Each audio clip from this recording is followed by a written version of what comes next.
Now, question number 22. All right, let me just skip straight to the question. What will be the width in inches of the combined panels? All right, so here's what we're dealing with. We're dealing with 3 panels. Each one is 12 and 5/8 in width, okay? So we want to combine them. That's your keyword, okay? All right, let me pause here for a second and talk to you about something. Let me give you a very, very simple example to make the point. Let's say you have 3 $5 bills. So how much money do you have? Obviously, you have $15, okay? So mathematically, how do you do that? You can either do 5 plus 5 plus 5, which is $15,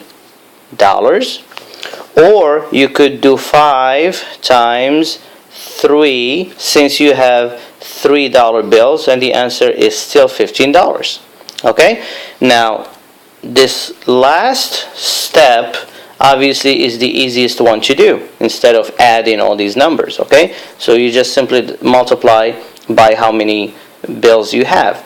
Now, let's apply this simple concept to our problem that we're dealing with.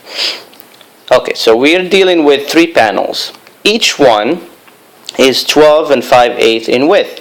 So if I want to find the combination of all 3, I simply need to do 12 and 5/8 times 3, and that's how you get your answer. Okay, so let's do that. Alright, so it's 12 and 5/8, and we're going to have to multiply that by 3. I'm going to change this one to improper fraction, so it's 8 at the bottom.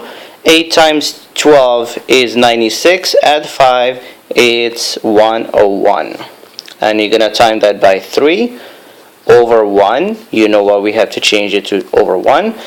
So you multiply straight across. 101 times 3 gives you 303. And 8 times 1 gives you 8. Okay, so this is what we have so far. Here's what I want you to do. I want you to go to a calculator and divide 303 by 8, and the answer is 37 point something. Okay, now if I go to my answer choices, here is what I can see. All the answers I have, the only one that has 37 is this one, okay? Because the answer is 37 point something, so that something is obviously 7 over 8. I do know for sure that this is my final answer, okay? So there is no doubt about it. However, we're going to go the extra mile, and we're going to apply what we learned so far, and we're going to change that improper fraction to a mixed number, okay? Since this is our last problem in this section, let's do that, okay? All right, so let's change 303 over 8 to a mixed number. Again, we said 8 goes into 303 37 times, okay? So you put 37. 8 is your denominator. Now you're going to multiply 37 by 8, and the answer is 296. So how much do you need to get to 303? You need 7, obviously.